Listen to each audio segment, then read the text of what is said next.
Hey, ¿cómo están? Mi nombre es Héctor Escajadillo y esto es Con los pies en la tierra. El día de hoy estamos aquí muy contentos por varias razones, pero principalmente porque estamos compartiendo un espacio a distancia, una cosa rara aquí para Con los pies en la tierra, pero me encanta que sea con el invitado de hoy, Javier Sosa. ¿Cómo estás? ¿Cómo te trata la vida? Muy bien, muy contento de estar con vos, Héctor. Muy contento. Qué bueno, me da gusto. Pues les cuento nada más algo rápido. Estamos aquí improvisando una especie de nuevo experimento, como te platicaba Javier. Esto no lo hacíamos normalmente, los episodios a distancia. Y estamos inmersionando ahora en este formato también de podcast, que yo te comparto nada más algo rápido para mí. Este nuevo año que viene se trata de soltarme las ataduras, de soltarme los formatos y las rigideces con las cosas, un poco en la vida. Y prueba de esto, creo, un poco el experimento es ese, ¿no? Ahora este espacio, dejar atrás que sea solamente presencial, solamente aquí en la Ciudad de México. Quizá estaremos haciendo diferentes cosas y pues bueno, eso será lo que estaremos haciendo. Mi estimado Javier, ¿cómo te ha tratado este fin de año? ¿Cómo te ha tratado la vida? ¿Cómo se vive en estos momentos en Argentina todo este tema del COVID que aparentemente está volviendo una nueva ola? ¿Cómo te trata la actualidad en este momento? Bueno, el COVID es un mito, es decir, Ok, es una construcción de realidad. En ese sentido, no es para desprestigiarlo ni tampoco para ensalzarlo, pero digamos, es una construcción de realidad. Entonces, ok, cuando decimos COVID, habría que ver a qué de todo lo que en realidad sabemos del COVID nos referimos, pero entiendo que vos te referís más que nada al aspecto social. Creo que en Argentina la situación está mucho más relajada que al principio, no hay tantos casos como parece. ok, Creo que hay regiones en donde por ahí ha vuelto un poco más el tema de alguna cepa, pero en general es una situación bastante bien tolerada y que no impide demasiado el normal desarrollo de las actividades. Sí, ha entrado en vigencia una libreta sanitaria que permite o no el desplazamiento terrestre en el territorio de la nación argentina. Entonces eso ok. también es algo nuevo que podría ser quizás algo un poco engorroso para las personas que estamos desarrollándonos en distintos territorios. Ya.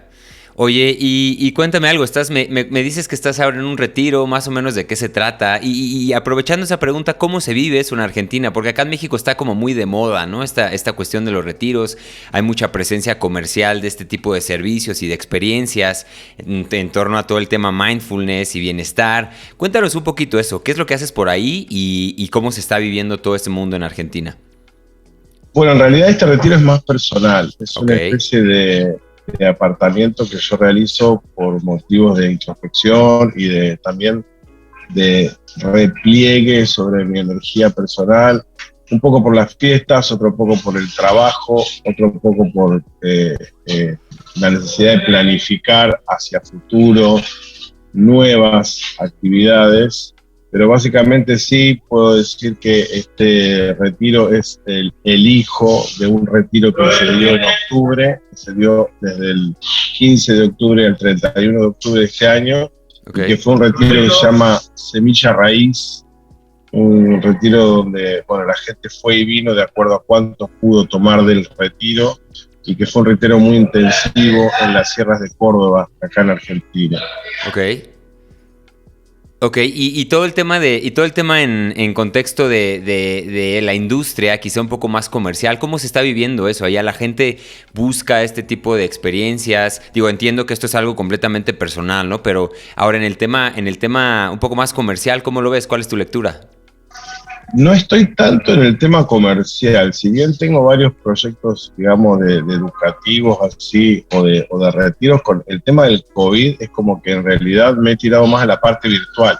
Lo más presencial que he hecho fue este retiro del 15 de octubre al 31, Ok, que bueno, al hacerse en el medio de Córdoba, que es una provincia que es el corazón de Argentina, plenas sierras cordobesas, mucha naturaleza, fue realmente muy interesante. Pero sí, hay varias propuestas en Argentina con respecto a retiros, hay muchos retiros con respecto a toma de plantas sagradas, también ok, hay retiros de danza sagrada, hay retiros de canto, hay un montón de retiros en definitiva. ok. Ok, pues es algo en lo que compartimos. Creo que por ahí este despertar está permeando también estas industrias, ¿no? Quizá cada vez la gente busca experiencias diferentes que nos recuerden de qué se trata la vida y todo esto. Pero bueno, simplemente una pequeña pregunta para empezar. Ahora, Mira, bueno, dime.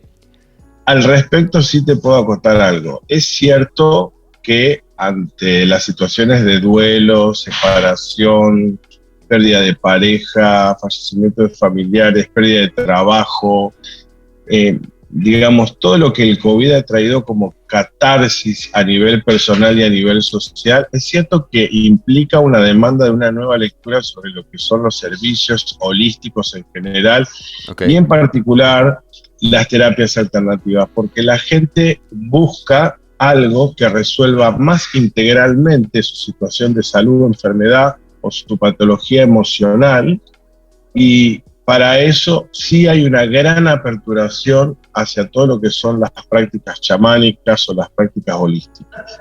Ok. Sí, de acuerdo, completamente de acuerdo. Y ahora, antes de empezar a meternos en materia, Javier, quiero hacer una pequeña pausa simplemente para presentarte. Y eso, bueno, aquí en este espacio nos encanta cederle la iniciativa al invitado. Y más o menos, porque estoy seguro que hay mucha gente, por lo menos acá en México, en varios lados del mundo, que nos escuchan y a los que les mandamos un fuerte saludo. Que no te conocen. Hay mucha gente que seguramente no te conoce y dice, esta persona, ¿quién será? ¿Cómo haces eso? ¿Cómo llevas a cabo esa parte de presentarte y aprovechando explicar por dónde le entras, pues de una vez hacerlo, ¿no? Presentarte aquí ante el público de con los pies en la tierra.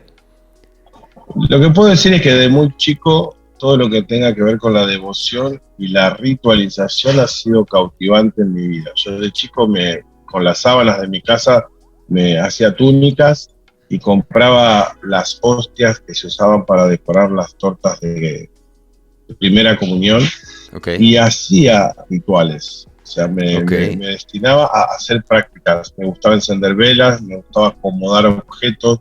Yo sentía que movía los objetos de un modo simbólico y que ese movimiento también tenía una significación interna respecto de lo que hacía. Entraba en una especie de juego ritual, en una especie de danza ritual. Con el paso del tiempo, a lo largo de la vida, la aperturación desde el cristianismo hacia otras prácticas religiosas y sobre todo en el ir al encuentro de las distintas verdades que plantean las distintas filosofías, en el chamanismo es donde encontré realmente la mayor libertad y es donde me consagré profundamente al sacerdocio andino, que es lo que profeso hoy en día. Ok.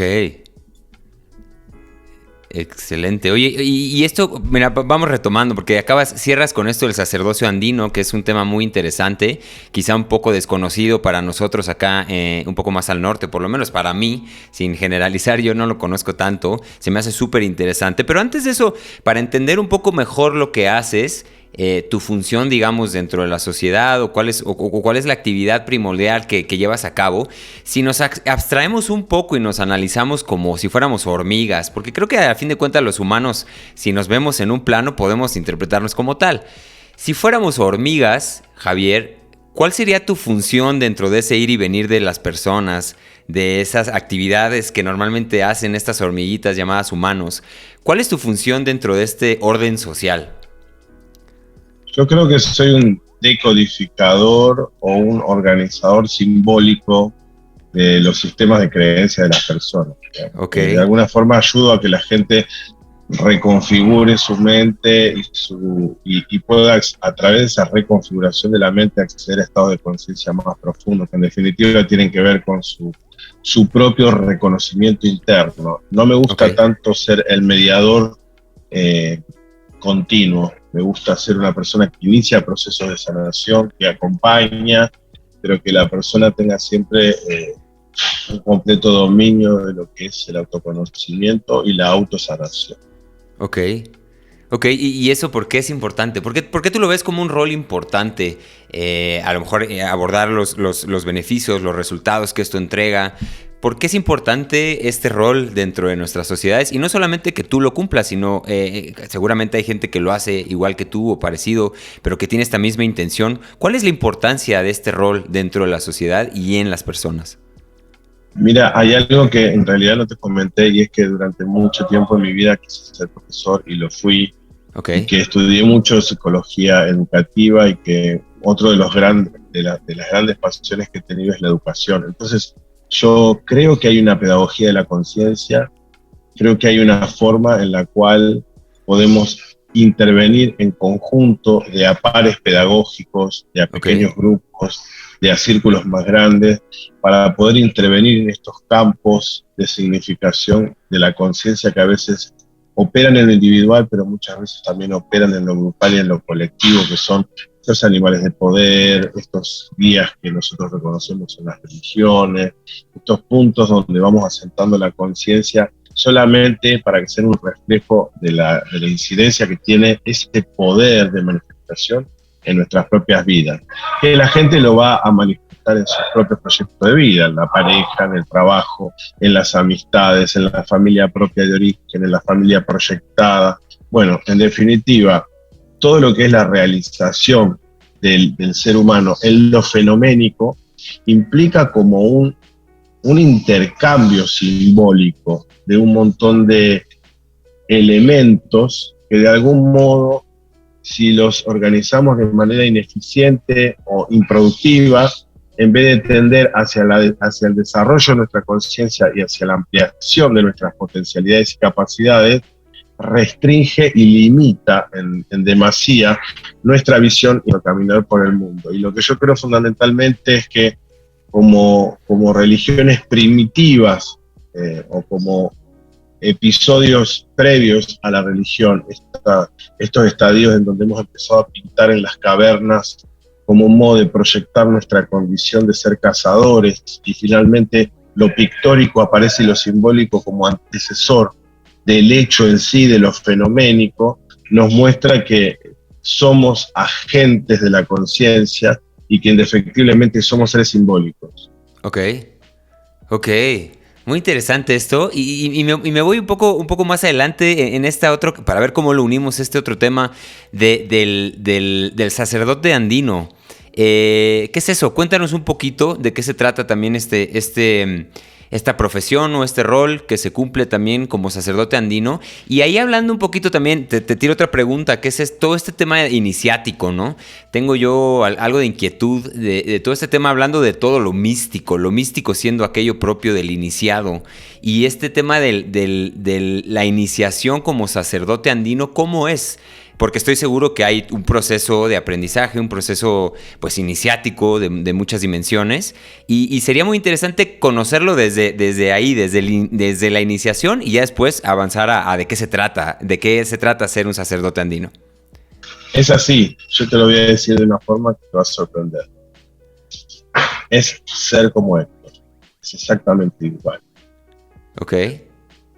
¿En qué sentido? En que vos sos un chamán de la palabra, sos un chamán de la pregunta, sos un chamán de la inquietud que va llevando la mente, sos un interlocutor perfecto que va hilando y va tendiendo redes de conocimiento y de información para que otras personas puedan tener desenvuelto y ordenado algo que va surgiendo por la espontaneidad del momento. Hay algo de esta sucesión de lo presencial, de lo espontáneo, que tiene un poder chamánico. Y en ese sentido, ahora volviendo un poco a mi rol, puedo decir que el lugar de la palabra es un lugar fundamental, pero también es un lugar fundamental el lugar del ritual.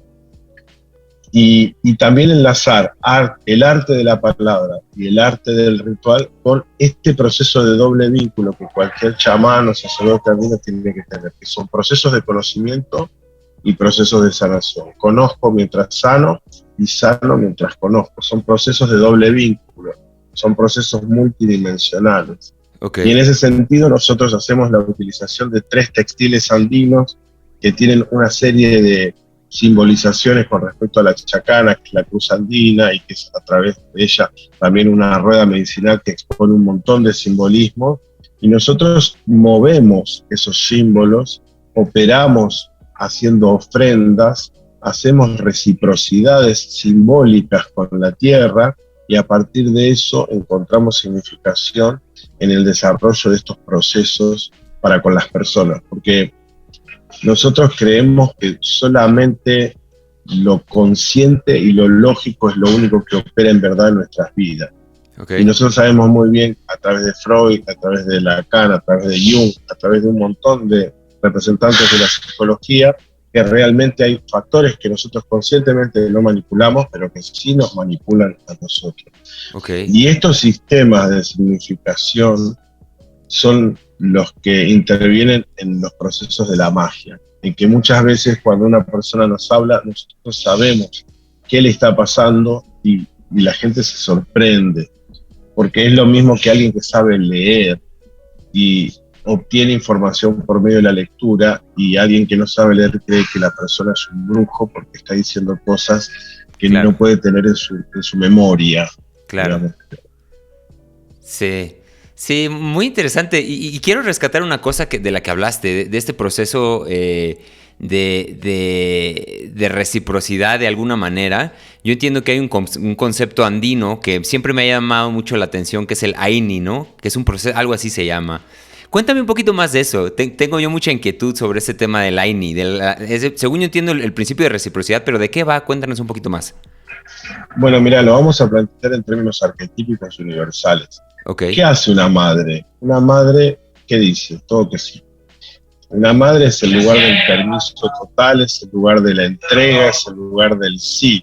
Y un padre va a decir, sí, pero así. Sí, pero de determinada forma. Sí, te habilito, pero también te impongo una obligación. Ok. Entonces, ante estos dos arquetipos también está el dar y el recibir. Entonces, si nosotros tenemos en cuenta que si bien somos una existencia única, manifestándose de infinitas formas, pero a su vez estamos interactuando con la forma y no podemos negar la forma porque estamos en un campo fenoménico, es importante ser recíprocos con la forma. La forma sería lo femenino de la existencia y la esencia, lo inmanifiesto, que digamos en el campo del hinduismo se le llama Shiva, a lo inmanifiesto. Shakti sería esta energía de lo manifiesto, en donde la cópula de lo femenino y lo masculino entra en este interjuego, en este ir y venir, en donde hay una reciprocidad, y por eso se produce la ofrenda. La ofrenda tiene que ver con esto de darle de comer a una diosa, de hacer un despacho, de hacer una entrega a la tierra. Fíjate vos, cuando se eleva la hostia en la misa, la hostia es un principio seminal y solar, tiene que ver con la luz. Y el agua virginal o el vino virginal, el cáliz, tiene que ver con un principio femenino, de útero, de contención, de espacio de nacimiento. Por ende, esa representación del logo solar y de la representación de lo femenino universal en este acto cosmogónico precristiano, porque es un rito anterior a la fundación del cristianismo, estos ritos con el pan y con el vino, estos ritos que tienen que ver con la luna y con el sol, o con el sol y con la tierra, con el arriba del universo, que es el cosmos, pero también con la cueva, que es lo privado, y es aquello que no pertenece al espacio público. Entonces, en esta reciprocidad, todo el tiempo en nuestras vidas estamos intercambiando símbolos, dinero, economía, valores, demandas, ofertas. O sea, no me gusta verlo tanto en sí como en una ofrenda desde un punto de vista mágico, como si no tuviese conexión con un interjuego de un montón de vínculos que nosotros tenemos. En nuestro propio cuerpo también hay principios, está la sístole, la diástole, está la respiración, la inspiración y la exhalación. Es decir, siempre estamos en un juego de dualidades. Ahora, en ese juego de dualidades, si nos quedamos atrapados en la materia y en lo fenoménico, no podemos ver más allá. Vamos a quedarnos en arquetipos de víctima, victimario, de jueces, de juzgadores. Si nosotros logramos trascender esas estructuras que van a tender a polarizar la realidad, vamos a poder acceder a la magia, al guerrero, a la doncella, a la sacerdotisa, a la maga. Ok.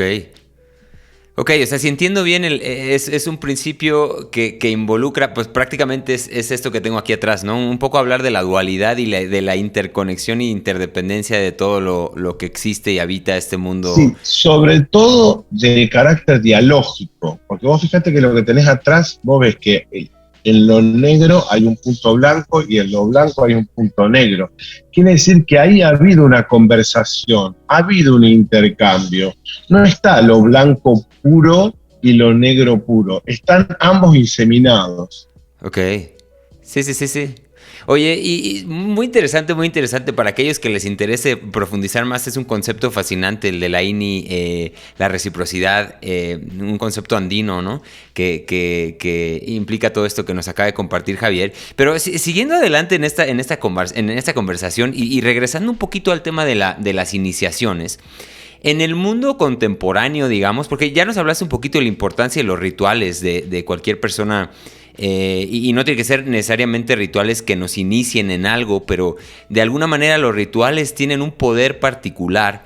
Y yo me voy a este ritual en particular, que es las iniciaciones. ¿Cómo se ve una iniciación en el mundo contemporáneo? Si yo quiero, digamos, que iniciarme en el misticismo o empezar a llevar a cabo una práctica de estos temas, siendo un completo ignorante de este tema, ¿cómo se ve hoy por hoy una práctica iniciática en un mundo contemporáneo? ¿Qué podría ser un ejemplo de un ritual iniciático? Y un ritual iniciático es en sí una pérdida. Ok. Digamos, en el mito edípico, que es el camino del héroe, donde hay una pérdida, que es el lugar perfecto o idealizado de la madre, el lugar de la contención plena, donde no hay necesidad de que yo haga ningún esfuerzo, sino que tengo todo resuelto, y que en esa asfixia se puede dar también la muerte, por ende tiene que haber un despegue de esa totalidad idealizada, y tiene que aparecer el padre como un principio que va a propulsar el deseo hacia afuera de la casa y va a desarrollar este mito exogámico que va a hacer que no tengamos sexo con nuestros propios convivientes de familia. En ese sentido hay una pérdida, porque hay una pérdida del lugar habitual, del lugar de confort, de la zona de confort. Okay. Cualquier situación en la vida que implique una pérdida y una reorganización del sistema conceptual de la mente para poder volver a acceder a la conciencia, porque evidentemente durante esos periodos el mayor desafío que tenemos como héroes o heroínas es volver a acceder a la conciencia de unidad, volver a encontrar el equilibrio. En esos desbalances se producen actos iniciatorios, son nudos jordanos, son espacios a partir de los cuales aparece algo que es fundamental en nuestra vida, y se llama maduración. Okay. Nosotros no maduramos por lo que tenemos y sostenemos, sino que nosotros maduramos por todas las situaciones que perdemos. Perdemos la madre y el padre ideal de la infancia, perdemos el primer amor, perdemos el primer trabajo, perdemos la capacidad de saber que vamos a aprobar en todas materias de nuestra formación, perdemos cuando nos damos cuenta que teniendo todo no tenemos nada de lo que en realidad nos dé satisfacción. Entonces, en esos momentos en donde hay como un quiebre del deseo, hay un desplazamiento hacia lo nuevo, y lo nuevo es el lugar de la iniciación. Este sería el lugar más contundente, digamos. En las antiguas civilizaciones a los chicos se los dejaba en la selva hasta que no enfrentasen el animal de poder, hasta que no se encontrasen con un puma, hasta que no le sacasen una pluma al ave sagrado y volviesen con esa pluma, hasta que no sobrevivieran durante 30 días en la selva, no vuelven. Y para eso no se los libera como un acto sádico sin preparación. Para eso se los prepara, y ellos, plenamente conscientes de esa preparación, con orgullo y con alegría, desarrollan la meta y la concretan exitosamente. Y cuando vuelven son integrados a otro orden de la realidad comunitaria, y por ende en ese estadio hay un grado de maduración interna por un logro que tiene un premio social. En nuestra sociedad, el cumpleaños de 15 para la mujer, de los 18 años para el hombre en algunos casos, la comunión, la primera comunión, el recibirnos de la universidad. Bueno, habría que ver de qué manera se resuelven en nuestra sociedad, pero no tienen la misma valoración que tenían en las sociedades arcaicas. Ok. Súper interesante todo este tema Y después te voy a decir algo que motivó tu pregunta y que es de este presente. Dime. Hoy a la tarde estaba pensando en esto que vos me preguntaste. Y llegué a una conclusión a través de un proceso de revelación interno de que el conocimiento que se nos otorga cuando nosotros somos iniciados es un conocimiento que tiene vida propia. Es decir, desde el momento en que yo me inicié al sacerdocio andino, a mí se me desencriptaron de mi mente paquetes de información que estaban completamente disasociados. Tuve muchos procesos de insights en forma autónoma y obtuve un montón de conocimiento por medio de revelación. Eso es muy difícil de concebir desde un punto de vista de lo que es la lógica consciente, pero si nosotros entendemos que los insights son los procesos a través de los cuales los inventores logran alcanzar sus inventos, las personas que descubren el resultado de una fórmula lo hacen porque realmente tienen un momento clave en el cual todas las ideas se encajan en un punto. Bueno, eso es algo que se me dio a mí después de la iniciación y me di cuenta por la flexibilidad que tuvieron mis maestros de iniciarme y directamente soltarme al mundo.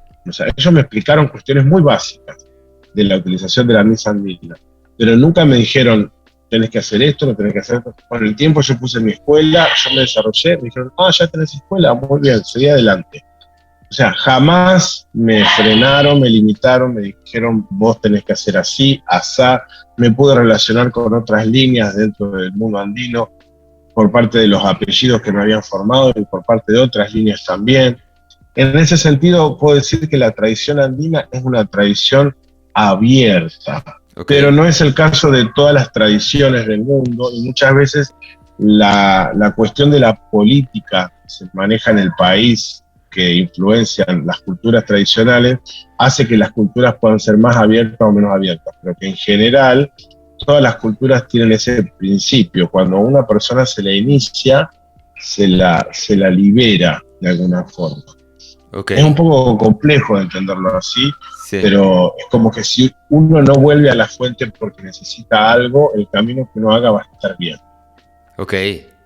Y en ese, si nos vamos a un plano un poco más personal, porque tú hablas de perder, de soltar, este proceso iniciático es de alguna manera una pérdida, o ese es el momento, digamos, crucial. ¿Cómo detectas tú esa pérdida? Si tuvieras que resumir en una palabra, ¿qué perdió Javier al iniciarse en el sacerdocio andino? ¿Cómo resumirías y ya en experiencia personal, o sea, contándonos un poquito de lo que tú viviste? En realidad, no sé si es lo que perdí, sino más bien lo que encontré. Okay. Yo he tenido que atravesar a lo largo de mi vida muchos procesos que se pueden conocer como depresivos, pero son procesos de la noche oscura del alma. Okay. Y esos procesos son procesos que solamente uno resuelve a través de dejar que pase el tiempo y que se ordenen dentro de cada uno de nosotros las significaciones que vuelven a darle sentido a nuestra vida y vuelven a propulsar este caminar. Pero no es que la iniciación ha sido un proceso que ha sido todo bonito, todo color de rosa, y que en definitiva es como si en realidad uno sacase un ticket para Disney. No, en realidad las iniciaciones generalmente producen catarsis del karma, limpieza en términos de vínculos. Hay un montón de cuestiones que ocurren que tienen que ver con toma de decisiones porque uno va haciendo subjetivamente una persona diferente, uno va logrando distintos niveles de compromiso, uno va corroborando conscientemente niveles de información que antes eran sutil y que se volvieron contundentes en nuestra vida, a pesar de que otras personas no lo puedan comprobar, y es ahí donde uno va dando esos saltos cuánticos en donde definitivamente uno no es la misma persona. Ok. Oye, y si retomamos este concepto de la noche oscura del alma, porque hay mucha gente que, de hecho yo personalmente de repente empecé a leer sobre eso y me sentí justamente en un lugar muy parecido. Yo lo puedo compartir como un momento en mi vida en el que perdí un poco la brújula, perdí un poco el sentido de las cosas, ni siquiera hablar con alguien me hacía mucho sentido. Y diferente a una depresión, es más bien un lugar en el que uno se cuestiona para qué, ¿no? O por qué estoy aquí. Es un lugar muy, pues, oscuro, como lo dice el concepto. Y esto encuentro a mucha gente en la actualidad, mucha gente que pregunta cómo se sale de ahí. ¿Cómo dirías tú, Javier? Obviamente haciendo este ejercicio de generalizar, que no creo que sea ni siquiera tan válido, pero ¿cómo dirías tú que se sale de la noche oscura del alma? De la noche oscura del alma se sale con un buen acompañamiento. Si Ok, ese buen acompañamiento no existe de manera de un terapeuta que pueda realmente dar una espaciosidad, eso es lo más importante. El terapeuta lo que debe brindar es la espaciosidad para que la persona se vuelva a encontrar consigo misma, porque una de ok, las cosas que se pierden es el espacio subjetivo, es decir, se desdibuja el yo, ok, y el yo se desdibuja porque no se ancla a ningún sentido fenoménico. El yo está replegado sobre sí, la energía está adentro y se vuelve sobre sí misma porque hay algo que está muriendo de ese yo. Y esa es la tragedia mayor. Por ende, ese dolor subjetivo que sentimos es un yo viejo que está muriendo. Y para ese proceso de duelo es necesario un acompañamiento. Y muchas veces, cuando se patologizan los procesos espirituales o los procesos anímicos y se descontextualizan o se hacen reduccionismos o simplificaciones acerca de los procesos de las personas, se pierde la inmensidad que guarda el potencial de esos momentos. Por eso digo de que mucha gente hoy en día se está volcando a otro tipo de terapia, porque realmente está tratando de encontrar terapias en donde el espíritu o el alma, ya sea un concepto del cual se puede hablar, ya sean experiencias que no pueden explicarse, que no sean patologizadas, ya sean situaciones de vida que en realidad son difíciles de poder contar con un extraño, que puedan ser narradas y enmarcadas en un ámbito de cero juzgamiento. Eso es fundamental. Entrelazar a través de la mirada y la escucha abierta, una escucha empática, una escucha que incluya todas las posibilidades, el decir sí, es cierto que sentís que querés matar, pero hay algo dentro tuyo que está diciendo también otras cosas. Porque también hay que saber darle la oportunidad a la persona de que reconozca que eso que esa persona sintió, alguna vez el terapeuta también lo sintió. Porque si no, no tiene sentido. Cuando los terapeutas nos ponemos una careta, intentamos hacer de cuenta de que la persona en realidad está pasando algo que yo nunca pasé, estamos cometiendo el error más atroz que puede haber para comprender la naturaleza y la amplitud de la naturaleza humana. ok. Oye, y saltándome a este tema ya hablando del acompañamiento, tengo yo una pequeña duda que es, ¿por qué dirías que la ciencia o el tipo de acercamiento quizá un poco más científico, incluso en el plano terapéutico, hablando de la terapia cognitivo-conductual, que es prácticamente llamado la terapia médica, ¿no? Más científica, el approach más científico, ¿por qué esa lectura, la lectura científica necesita de la lectura chamánica, hablando de lo chamánico como quizá lo que trata la terapia desde un acercamiento un poco más sutil, un poco más subjetivo, como tú lo nombras? ¿Por qué la ciencia necesita del chamanismo? Porque la parte izquierda del cerebro o el hemisferio izquierdo necesita del hemisferio derecho. Porque estamos constituidos de forma dual.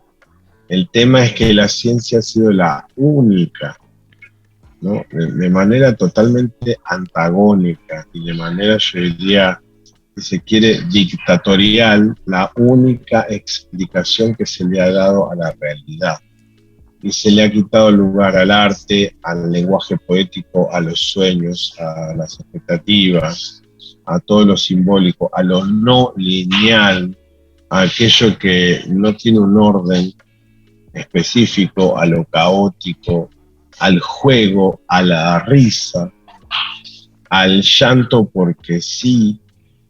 Todo eso se lo ha reprimido, se lo ha conductualizado, o sea, resumir, ¿no? Resumir la inmensidad de la expresión del alma humana a lo cognitivo y a lo conductual, si solamente es como una posibilidad de camino de encuentro, pero solamente es excluyente del resto de posibilidades, vamos a estar perdiendo. Ahora, si es un camino que estoy tomando a partir del cual yo deseo ir hacia el encuentro de lo nuevo y a partir de eso formularme otros campos de intervención, entonces ahí estoy tomando en cuenta cierto nivel de interdisciplinariedad.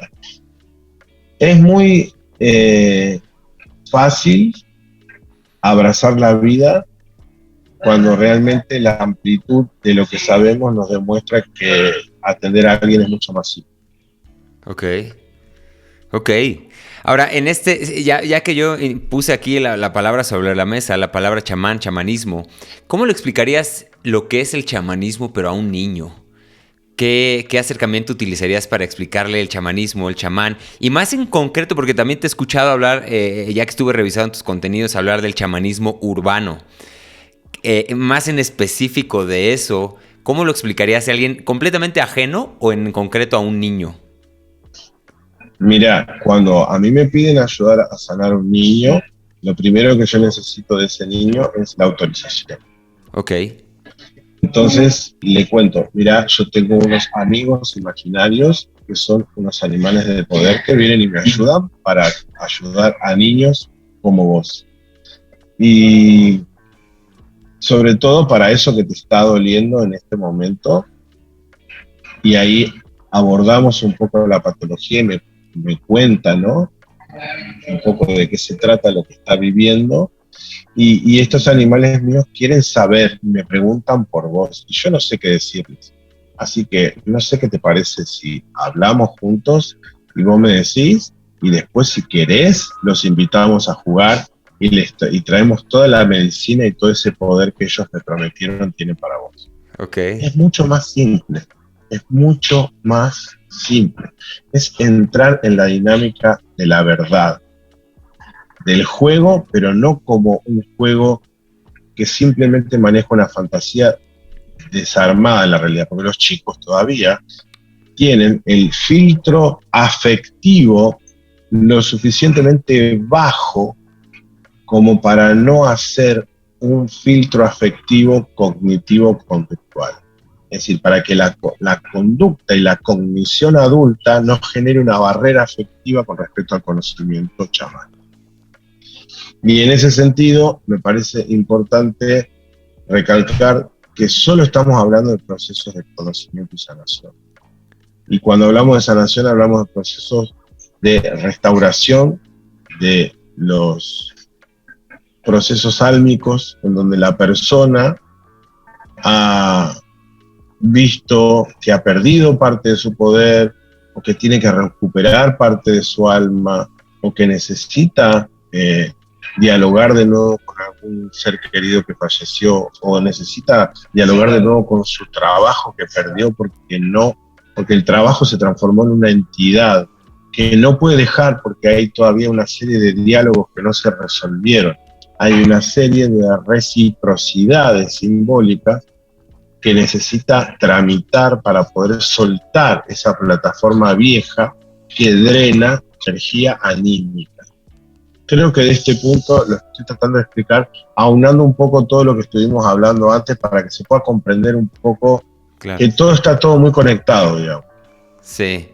Sí, muy interesante. Nada más, ahora, si entiendo bien esta parte o esta palabra, ¿no? El urbano, digamos que es de alguna manera tratar de aterrizar estas dolencias o este sufrimiento que cualquier ciudadano de alguna urbe encuentra, todos estos dolores que encuentra, acercar ¿cómo dirías? ¿Cuál es el sufijo ideal para el chamanismo? O sea, el chamanismo, ¿qué es? ¿Es una manera de pensar? ¿Es un estado de conciencia? ¿Es una disciplina? ¿Un conjunto de prácticas? ¿Cómo lo definirías para seguir con mi pregunta? Es un sistema de prácticas y creencias ancestrales. Ok, Eso sería lo que lo podría resumir de un modo. ¿Qué hacen vincular procesos de conocimiento y sanación? ok. Entonces, si entiendo bien, traer eso en un contexto urbano, un contexto contemporáneo, entendiendo que también, aunque vivamos en ciudades y trabajemos en una multinacional, igual somos humanos y no perdemos nuestra esencia natural de conexión con la tierra. Acercar un poco el concepto o de qué va esta idea del chamanismo urbano. Mira, hace poco tuve una vinculación con un chamán de Chile que, bueno, es un chico joven, así como yo, que tiene un proyecto para el año próximo Ok, de hacer una serie de montículos de piedras sagradas en distintas partes de las ciudades más importantes del mundo para recuperar el poder ancestral de los espíritus guías de esas regiones que, por ser urbanas, fueron descontextualizadas de su capacidad sagrada. ok, Es decir, nosotros creemos que en los parques o en los lugares donde hay naturaleza en nuestras ciudades no hay espíritus de la naturaleza o seres que tienen que ver con lo que es la cosmovisión del chamanismo, y en realidad existen y están esperando que nosotros nos comuniquemos con ellos de alguna forma.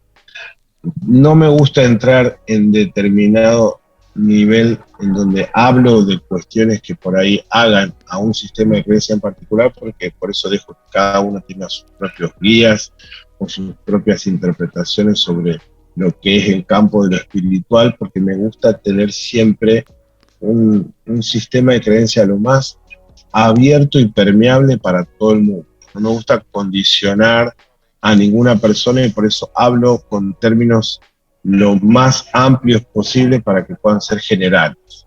claro.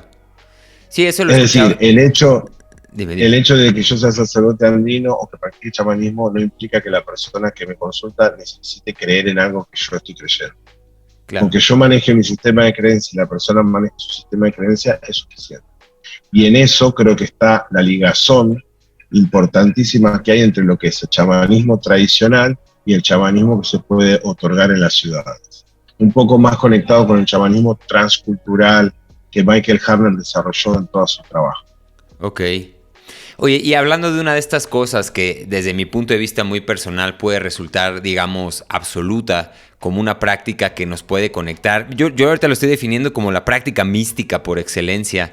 De alguna manera la meditación, otro tema que mucha gente tiene pues muy en boga, ¿no? Hay talleres, hay retiros, todo un sistema ya comercial incluso para vender esta práctica milenaria. Que para mí no es más que la contemplación, el ir hacia adentro, el conectar con esta sabiduría ancestral y memoria antigua que todos tenemos. ¿Cómo ves estos dos conceptos? ¿Cuál es la relación que te nace o la reflexión que te nace en torno al chamanismo con la meditación?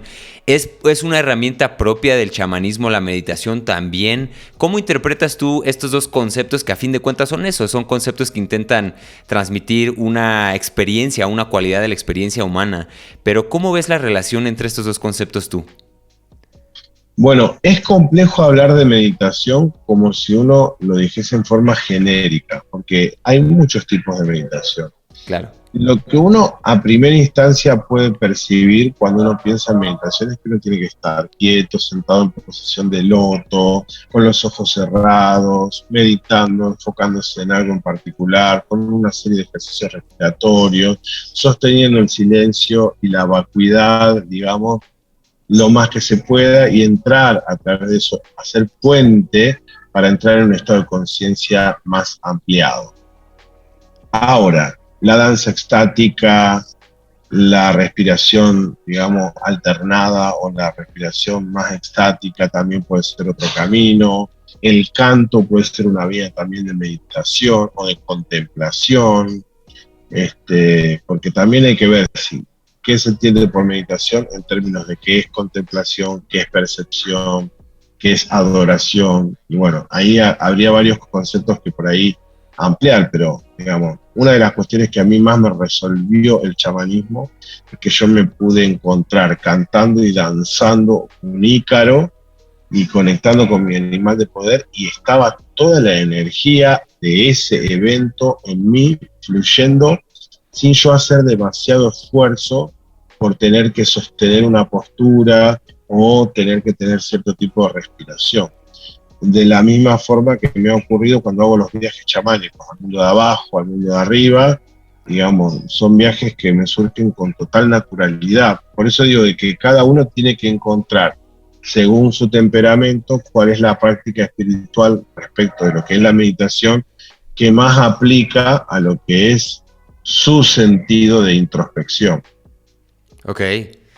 Ok, entonces, si entiendo bien, como bien aclaras, la meditación puede venir en diferentes formas, ¿no? No necesariamente sentados en flor de loto poniendo la atención a la respiración, sino que tú también, como la experiencia que compartes de la danza extática, pudiste quizá entrar en este estado de experiencia.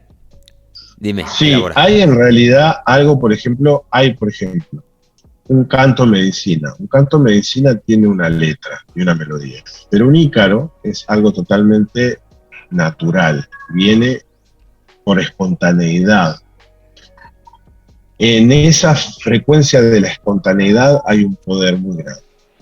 Creo que eso tiene que ver con lo que es la meditación. Y con respecto a la danza, también hay dos formas de danza. Está la danza con coreografía, que es danza comunitaria y danza estática, con pasos muy breves pero muy repetitivos, en forma circular, tomado de las manos o haciendo movimientos o respiraciones específicas.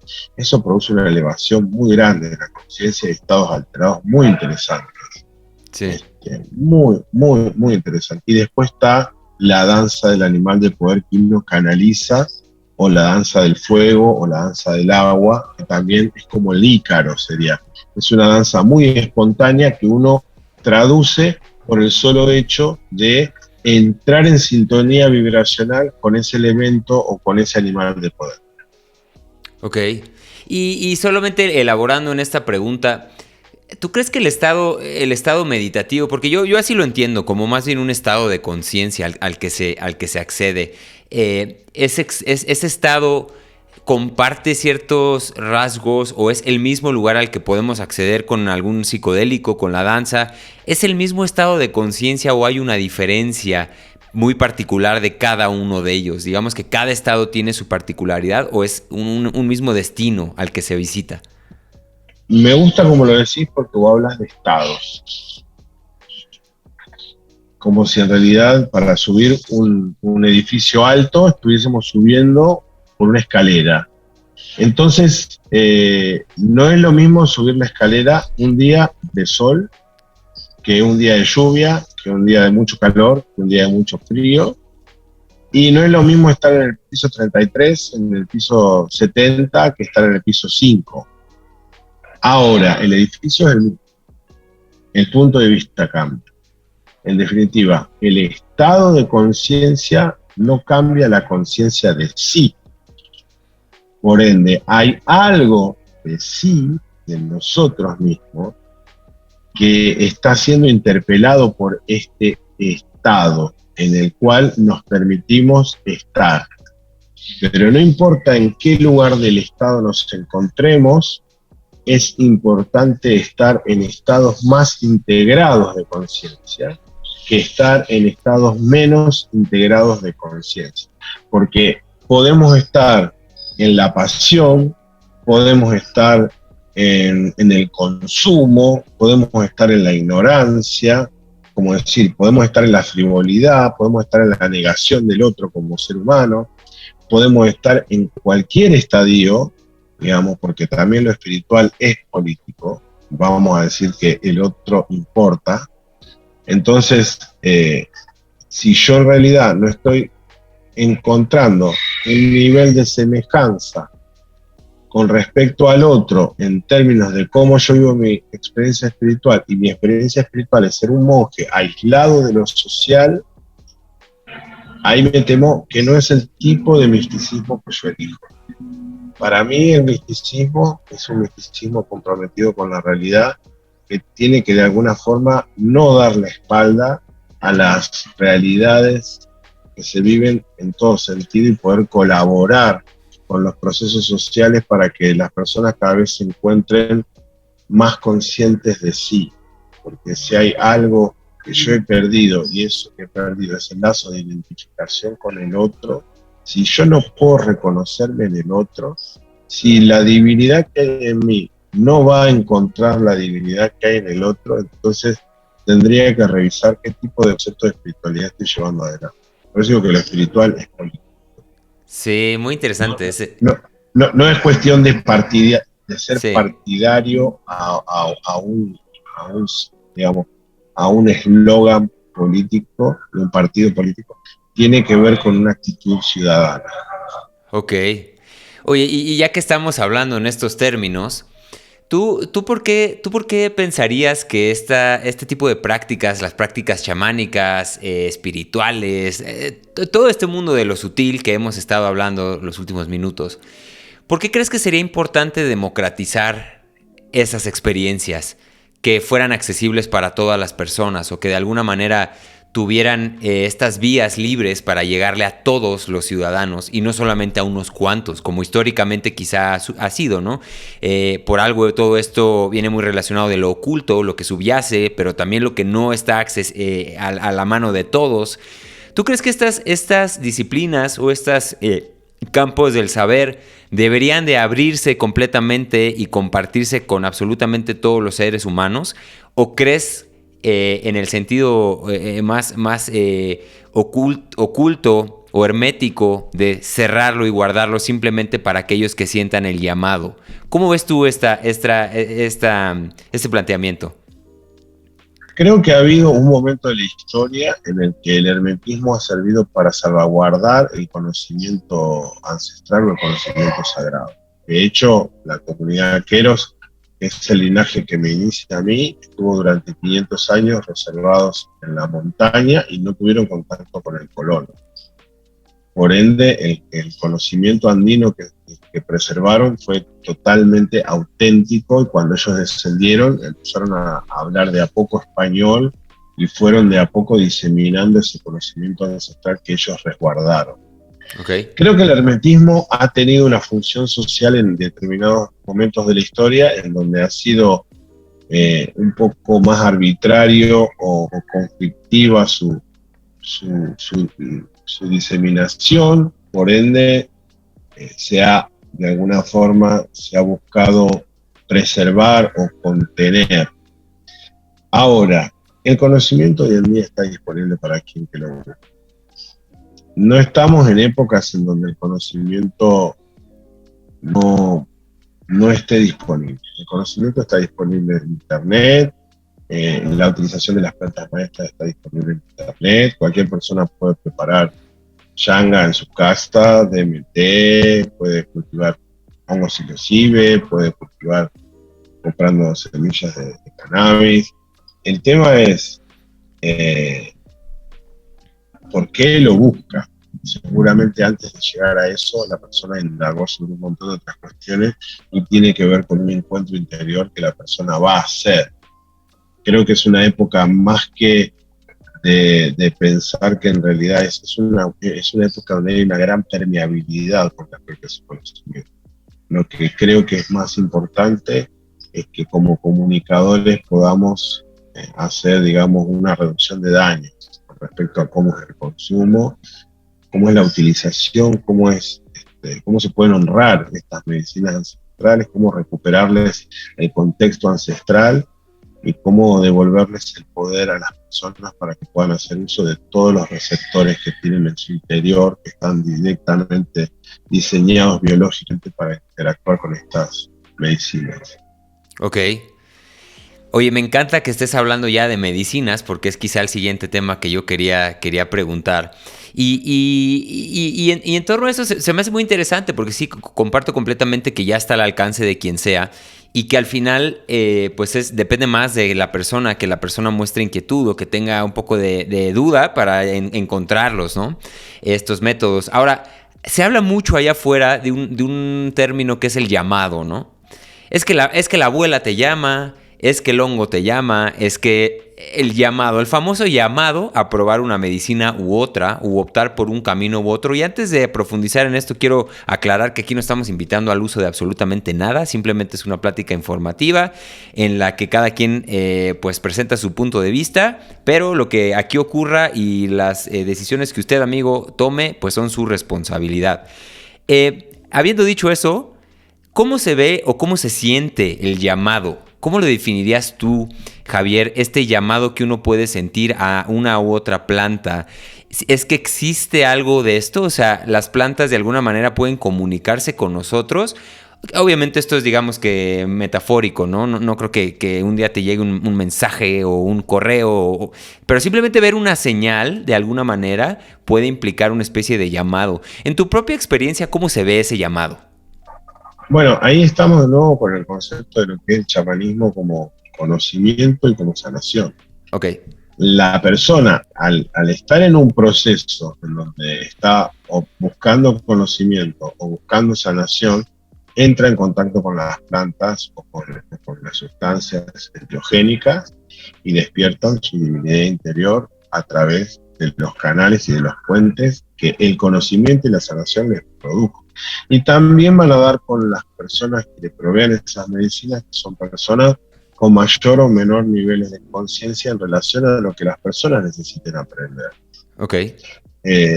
Durante mucho tiempo yo practiqué un chamanismo sin plantas porque seguí una línea más transcultural y busqué también, tuve una búsqueda que hacía que yo consumiese las plantas, pero no las estaba ofreciendo. Y paulatinamente, a través de distintos círculos, se ha dado la posibilidad de compartir la medicina de la tierra, siempre siguiendo un diseño ritual y un diseño de medicinas, es decir, un conjunto de medicinas que están agrupadas y diseñadas para producir un efecto secuencial, gradual, de ir adentrándonos en estados de conciencia más profundos, sí. Y siempre teniendo en cuenta el perfil clínico de la persona, y bueno, un montón de cuestiones que son importantes tener en cuenta para reducción de riesgos. Por eso siempre le decimos a las personas que ante cualquier duda consulte a su médico por cualquier patología que tenga en relación al consumo de cualquier tipo de sustancia, siempre. Y que cuando nosotros hablamos de sustancias enteogénicas o psicoactivas, nos estamos refiriendo a producidos de la tierra, a plantas naturales, que son totalmente, digamos, accesibles a cualquier persona que así lo desee, y que tendrá que tener los cuidados necesarios con respecto al sistema legal y al sistema médico que nos rige. Las plantas, durante mucho tiempo, yo me tomaba un té y me tomaba un té. Durante mucho tiempo yo tomaba mate. Me refiero a la yerba mate, digamos. Sí. Una bebida, una infusión muy común en Argentina, tradicional.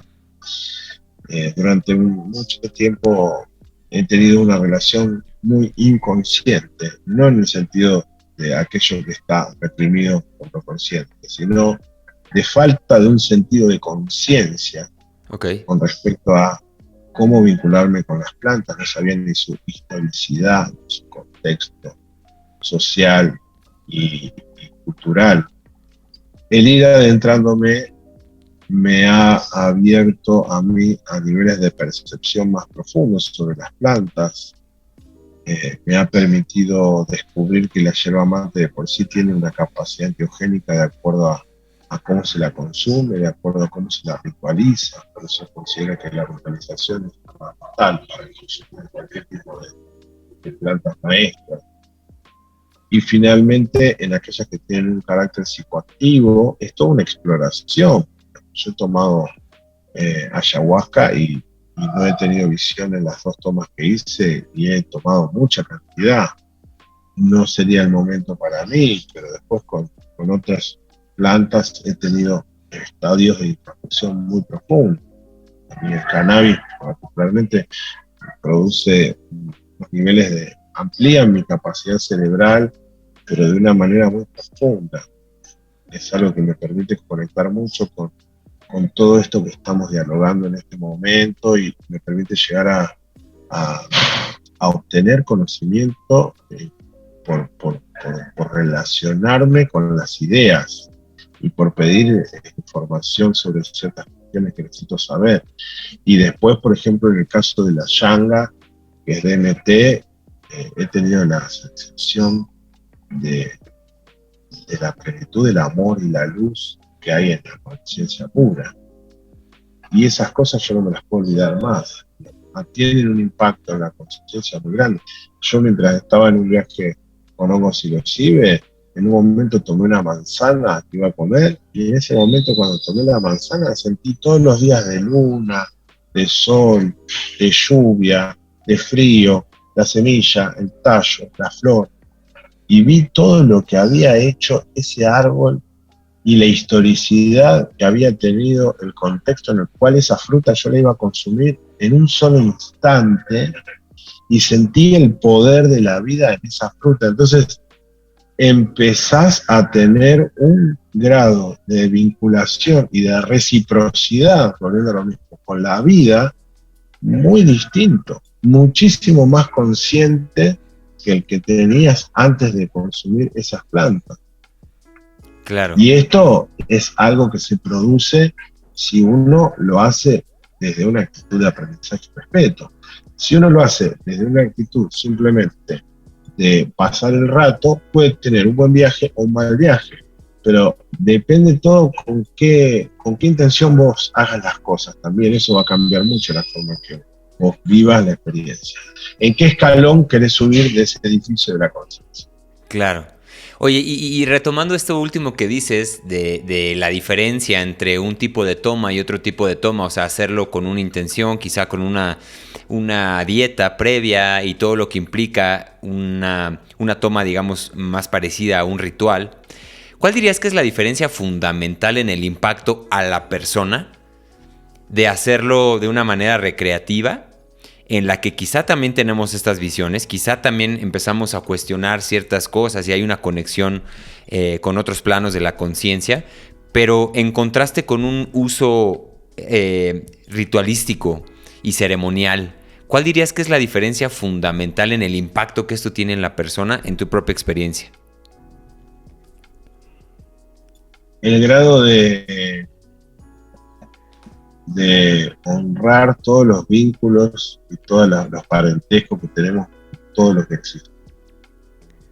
La manera en la que yo realmente he considerado honrar más la presencia de los saumos, de las hierbas que consumimos en los tés que son los maos, en la presencia de cada uno de los hongos que yo cultivé, en descubrir la capacidad que tiene el micelio como organismo inteligente, de pura conciencia, amor y unidad. Todo eso, y en el consumo regular, ¿no?, con cierta periodicidad de las sustancias psicoactivas con fines enteogénicos, porque también cuando se habla del fin, o sea, el fin puede ser enteogénico o puede ser, como decís vos, recreativo. No, la sustancia per se no es enteogénica, tiene la capacidad de despertar tu divinidad interior, pero no es enteogénica por naturaleza, porque de la misma forma que hablamos cuando hablamos de un consumo que tiene una vinculación adictiva. Yo puedo ser adicto al trabajo, pero el trabajo no es adictivo. Lo que me vuelve adicto es la vinculación que tengo con el trabajo. Yo puedo ser adicto al sexo, pero el sexo per se no es adictivo. Lo que modifica es la vinculación que yo tengo con el sexo. Yo puedo ser adictivo a estar en las redes sociales, pero las redes sociales per se no son adictivas. Claro. Entonces, hay algo en mí que se vincula con, que es ese puente que yo establezco de reciprocidad, que esa parte que pongo ¿yo qué quiero recibir? Esa sería la gran pregunta. Digamos, yo tengo la posibilidad de leer el libro de mi vida o tengo la posibilidad de simplemente reírme y evadirme de la realidad. Claro. ¿Cuál es la opción más razonable? Va a depender de mi estado de conciencia. Claro. Del estado de conciencia con el que me hayan iniciado en esto, del estado de conciencia con el cual yo haya obtenido las plantas, del estado de conciencia con el cual yo lo consuma, de cuánto yo haya querido que alguien me guíe o me acompañe en el proceso terapéutico de la toma. En fin, yo considero que todo esto que haces vos, Héctor, yo te lo voy a volver a repetir. Vos sos un chamán, porque tu capacidad de hacer que esta información llegue a la gente, tu capacidad de hacer que tu programa le permita a las personas tomar un estado de conciencia sobre un montón de cuestiones y que esto resulte divertido, atractivo y que realmente suene algo real, que no sea simplemente una tomada de pelo y que a su vez no implique que uno no va a poder tomarlas de forma recreativa, pero digamos, este estado de conciencia con el cual vos haces las preguntas también hace a una reducción de riesgo y una mejora de la calidad de vida de las personas. Porque lo que estamos buscando también es que la calidad de vida de las personas se mantenga de la mejor forma posible. Claro. Sí. Sí, eso ante todo, ¿no? O sea, ¿quién es el que está haciendo la pregunta en definitiva? Yo cuando la respondo o vos cuando la preguntás. Es un proceso dialógico. Claro. Sí, es un proceso bien interesante que coincido contigo, se hace para luchar contra este tema. No sé si luchar es la palabra, pero de alguna manera mitigar el sufrimiento humano y a fin de cuentas puede llegar por medio de la información, puede llegar por medio de una reflexión personal, por medio de una meditación, por muchos medios. Y a fin de cuentas ese es, como bien remarcas, uno de los principales objetivos de este espacio es lo más inmediato, ¿no? O sea, reducir los riesgos de la toma, ingesta de cualquier medicina o cualquier sustancia, pero también informar acerca de estos procesos terapéuticos interesantes que funcionan, que son complementarios y como el yin yang que está aquí atrás de mí no están peleados con la terapia médica o la terapia, digamos, científica. Hay alguna que le funcionará a cada quien y simplemente es ir complementando para encontrar esta herramienta que le sirva a cada quien, ¿no? Y muy interesante todo lo que planteas, Javier. Nos estamos acercando un poquito al final y quiero ser muy preciso con las preguntas que te voy a hacer porque me ha fascinado, honestamente me ha fascinado este primer ensayo de hacer un episodio virtual. Quizá... No sé tú, pero para mí es algo súper nuevo y hay cositas que me sacan a veces de mi concentración. No es lo mismo tener una persona aquí cara a cara. Aquí, normalmente en México, hacemos este tipo de programas. Los dos tomamos una misma bebida, un mismo mezcal. Estamos respirando el mismo aire. Estamos haciendo una conexión, digamos que en un plano innegablemente más profundo quizá que estarle hablando a una pantalla. Pero me ha encantado, estoy realmente fascinado con toda la información que nos has aquí compartido y aunque ha sido así un poquito ir y venir en diferentes temas, me ha gustado mucho la conversación y quiero cerrarla con algunas preguntitas. Y la primera es entendiendo en un contexto general y muy personal, porque creo que a veces hablamos demasiado de estos temas, pero no compartimos las experiencias personales y desde ahí creo que es el punto más, de alguna manera, de donde podemos generar mayor empatía en el resto de la gente y es hablar de la experiencia personal. Y si pusieras tú, Javier, en perspectiva tu vida hasta este momento, ¿qué cambio más tangible te ha dado a ti trabajar o llevar un proceso personal de crecimiento y desarrollo de la mano de plantas medicinales y de estos otros métodos? Quizá en concreto ese, ¿no? El tema de las plantas. ¿Qué le han dado, por ponerlo en perspectiva, qué le han dado las plantas a Javier? Si tuvieras que resumirlo en una palabra, ¿qué sería este resumen de qué le ha hecho las plantas medicinales a Javier? La palabra sería integridad. Okay. Me han hecho consciente de manera contundente, pero a su vez de manera relajada, de la interconectividad de todo lo que existe, de la vitalidad que hay en todo lo que existe, y por ende de los errores de la ilusión que muchas veces nos hacen percibir algo como no real. Y más allá de eso también han sido farmacológicamente muy efectivas para devolverme la salud mental en procesos de noche oscura. Ok. Por ejemplo, la psilocibina ha colaborado mucho conmigo en reintegrarme, pero en forma autónoma y de un día para el otro, de una toma de 4 gramos de hongos, una mejoría contundente, y después están las microdosis, y con respecto a la Yang, al DMT, estados de desconexión con la realidad ordinaria y desconexión con una realidad que una sustancia no la va a producir porque sí.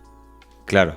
No va a haber en la Tierra una sustancia para que nosotros tengamos un nivel de conciencia o una percepción de la vida sin que esa percepción de la vida exista o esté asociado con los fenómenos ordinarios que llevamos adelante día a día. Entonces, ¿cómo traduzco esto? La integridad hace que una vez que yo vuelvo de este viaje que me puse en las plantas, yo sepa que en el otro está la misma divinidad que acabo de venir a ver. Ok. Si yo no puedo comprender que este paisaje interior que yo vengo de ver está dentro de quien está enfrente mío, entonces tengo que volver, que hay algo que no entiendo. Ok.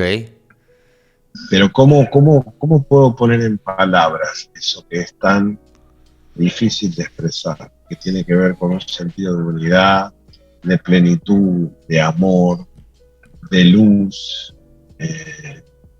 Eso también se puede percibir en algunos momentos en la meditación, en algún sueño, en estadios próximos a la muerte, en personas que han vuelto de la muerte. Ya sabemos que el DMT está presente en momentos de nacimiento, muerte y otras situaciones con las plantas que se consumen. Te quiero decir algo personal.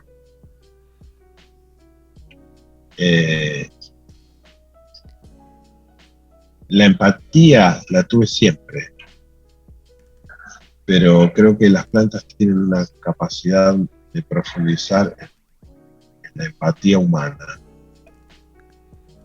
Y esa empatía que hace que vos te vuelques, como yo, digamos, a poder estar en este momento juntos, sentirnos tan conectados a pesar de la distancia, porque reconocemos que hay un otro lugar en el que nosotros estuvimos y queremos que si hay otra gente que se siente en ese lugar, sepa que hay otra alternativa para poder ser. Claro. Sí, me gustó mucho lo que dijiste acerca de que te muestra algo que ya no puedes olvidar. Por más que quieras, ya no puedes olvidar. Y al final, cuando hablamos de emociones o de sentimientos como la empatía, en este caso que resaltas, la empatía antes que todo es una emoción, es un sentimiento. Y como tal, cualquier esfuerzo que hagamos por describirlo es solamente eso. Es un trabajo del campo neuronal por expresar un percepto que estamos teniendo. Pero la empatía se siente, no se describe. Se puede describir, se puede hacer un intento. Pero estas herramientas, estas medicinas nos colocan en posiciones en las que experimentamos todos estos sentimientos de los que tanto hablamos, y desde ahí es difícil olvidarlo y es más fácil tratar de buscarlo y encontrarlo, por lo tanto, porque sabemos el camino, recordamos de alguna manera el camino a la empatía, y es más fácil regresar cuando sabemos el camino a ella. Y creo que no es tampoco necesaria el uso de plantas. Hay muchos caminos para llegar a la empatía. Mucha gente ha podido llegar a una empatía profunda y al amor profundo sin conocer ni siquiera o haber oído de hablar de plantas. Pero en esta sociedad en la que vivimos, quizás de más en más importante que tengamos estas herramientas que nos ayuden, y por la vida en la que vivimos muchos, ¿no? Que es de una desconexión, de una separación. cada vez necesitamos herramientas un poco más agresivas y poderosas que nos sitúen otra vez en unidad. Y pues las medicinas, estoy completamente de acuerdo que fungen este rol. Y me encanta que compartas aquí. Te agradezco mucho por compartir del fondo del corazón esto que te ha cambiado a ti, cómo te han cambiado las plantitas. Y ahora sí, para ir terminando, Javier, es esta pregunta que he empezado a meter en este espacio, que es la pregunta de, haciendo una especie de lectura, ejercicio, si quieres hasta cómico, de la lectura de tu sociedad, quizá argentina, porque a mí se me hace muy interesante entender un poquito tu perspectiva en torno a tu propia sociedad local. Dar una lectura, si tuvieras que representarla como una persona, si tu sociedad fuera una persona, ¿de qué estaría enferma esta persona? La racionalidad. Ok. Creo que es una de las cuestiones que ha incluido, digamos, la raza blanca, que todavía sigue permanentemente afectando la forma en la que nos vinculamos, ¿no? Lo racional, el interés, el provecho, el sacar provecho, el ver qué tengo a cambio, el no poder pensar en el bien común, en el sacar ventaja, en el de que siempre hay algún negocio sucio en la familia que hay que ocultar, en el que todos tiramos para un lado, pero hay 2 o 3 que están tirando en contra y están debajo de la alfombra y no los vemos y están operando. Y a su vez veo una cantidad innumerable de gente que está elevando su conciencia y que realmente está aspirando a formas de ser más alineadas a la unidad.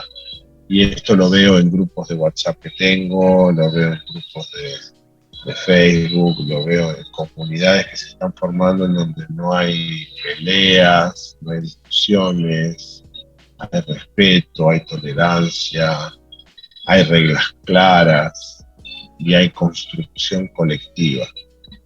Ok. Oye, y esto me encanta esto que hablas de la racionalidad. Yo también últimamente lo he definido, bueno, no me acuerdo dónde lo recogí, pero por ahí leí que justo el pensamiento racional es la enfermedad de la mente. Es una manera de verlo, porque de alguna manera el pensamiento racional nos ha ayudado a estar en donde estamos hoy y prácticamente le debemos nuestra supervivencia a estas alturas de la vida, pero nos enferma, ¿no? Enferma a pensar que los pensamientos racionales son los que gobiernan la vida y cuando no es así, cuando somos algo mucho más grande que simplemente nuestros pensamientos racionales o la capacidad lógica que tenemos, ¿no? Es que no negamos la razón, negamos que la razón niegue al resto. De acuerdo. No que la razón se vuelva totalitaria, sino que se ponga horizontalmente de manos tomadas con la acción y con la emoción. De acuerdo. Oye, y ahora sí para cerrar esta pregunta, ¿cómo se cura? ¿Cómo se cura esta racionalidad o hiperracionalidad? La vida tiene formas muy auténticas de hacer que las personas a través de las pérdidas se den cuenta de dónde está lo esencial. Ni siquiera acaparando todo el oro del mundo una persona logra ser feliz. Así que en definitiva, nada va a ir en contra de que la emocionalidad tenga que venir a darnos una respuesta. Por eso está reprimida bajo el inconsciente del yo freudiano, pero también está el inconsciente colectivo, y para eso está el inconsciente del chamanismo y el inconsciente universal, que son los que trabajamos más en terapias chamanas. Hay algo que no se puede evitar, simplemente es. Y hay una frase que yo siempre digo: hay una paz que trasciende el entendimiento y mora en el corazón de los que vivimos en lo eterno. Hay un poder que vive y actúa y se identifica con la unidad del ser. Que esa paz nos envuelva, que ese poder nos eleve hasta que podamos reconocer un factor único y veamos en ello brillar nuestra estrella. Ok, Pues nada que agregar a ese último apunte que haces, Javier. Gracias por compartir otra vez. Y como te dije, ha sido un gozo estar aquí contigo el día de hoy. Ahora sí voy a las últimas dos preguntitas y si quieres estas mantenerlas breves para ir dándole cierre. La primera pregunta que siempre hacemos... También quiero decir que yo estoy disfrutando mucho esto porque una de las cuestiones que también me parece fundamental es esta autenticidad del presente. Esto de no tener las preguntas antes, de que va surgiendo, de que se va tejiendo, de que vamos tejiendo juntos el discurso, eso me parece algo fascinante. Ojalá todos los entrevistadores fueran como vos. Gracias. No sé en dónde estaría el mundo, pero bueno, gracias por ese último comentario, complemento. Y bueno, te hago estas últimas dos preguntas. La primera es, ¿qué consejo le darías a una versión más joven de Javier Sosa? Puede ser cualquier idea, cualquier cosa que a lo mejor hayas necesitado en un momento dado. ¿Y qué consejo le darías a una versión más joven de Javier? Bueno, la más joven, que confíe. Ok. Que confíe y que sea. Javier muchas veces no fue todo esto que hoy puede ser, estuvo retrasado por no confiar, por otros, por el que dirán, por el tercer. Y a una versión más anciana le diría que estoy preparado para seguir avanzando. Ok. Que sea como sea, digamos, elegí este camino. Tengo muchos seres espirituales que me apoyan, pero también muchos seres humanos que apoyan mi trabajo y que permiten que pueda desarrollarme. Y es que gracias a eso, que en realidad yo estoy honrando los pasos de mis abuelos y mis abuelas, porque si no trabajase de esto sería infeliz, pero a su vez no sería exitoso si no tuviese gente en la cual encontrarme como referente y como reflejo. Por eso también le diría al anciano, qué bueno todo lo que has hecho. Ok, excelente. Pues nada que agregar, Javier. Y ahora sí la última pregunta, la que tenemos aquí registrada en el organismo de marcas registradas y todo, y patentes y todo esto en el espacio, que es, ¿qué es para ti vivir con los pies en la tierra? Vivir con los pies en la tierra significa reconocer que la tierra es mi casa y que mi cuerpo es la tierra. Por ende, todo lo que le pase a mi cuerpo le va a pasar a la tierra, todo lo que le pase a la tierra le va a pasar a mi cuerpo. Pero a su vez, como los pies son el único punto de enfoque de esa palabra, yo también digo que mi corazón y mi mente están en las alturas. Ok. Excelente. Pues nada que agregar otra vez. Mi estimado Javier, muchas gracias por regalarme un par de horitas, o no sé ni siquiera cuánto llevemos grabando, pero gracias por prestarme este espacio, por conectarte aquí conmigo. Quedaremos ahí en contacto para futuras colaboraciones. Yo puestísimo, desde acá, desde México, acá tienes tu casa. Igual si llegas a venir o lo que sea, pues ahí estamos en contacto. Ahora, antes de terminar, quiero compartirle un espacio también aquí a Javier para que les comparta su contacto. ¿Dónde te pueden encontrar, Javier? Como Chamanismo Argentina me pueden encontrar en Facebook, en YouTube, en Instagram y en TikTok. Okay. Chamanismo Argentina. Ok, excelente. Pues algo más que quieras agregar, Javier. Gracias Héctor, porque tuve mucha inquietud de poder participar de tus podcasts. Para mí tenés una forma muy particular, muy de Héctor. Ok. Y eso es algo atrapante. Tan atrapante que, mira vos, terminó atrapando a un Javier. Excelente. Buenísimo, Javier. Pues amigos que siguieron hasta aquí, gracias por acompañarnos. Espero que lo hayan disfrutado. Si no lo disfrutaron, pues no sé por qué siguen aquí. Suscríbanse, compártalo. Si les gustó, compártalo, suscríbanse y todo eso. Si no les encantó, tampoco lo compartan. No se sientan en obligación de hacerlo. Gracias a todos por seguir este espacio y seguramente nos veremos más pronto con nuevos episodios de su podcast favorito, Con los pies en la tierra. Así que nos vemos muy pronto. Bye, adiós, hasta luego.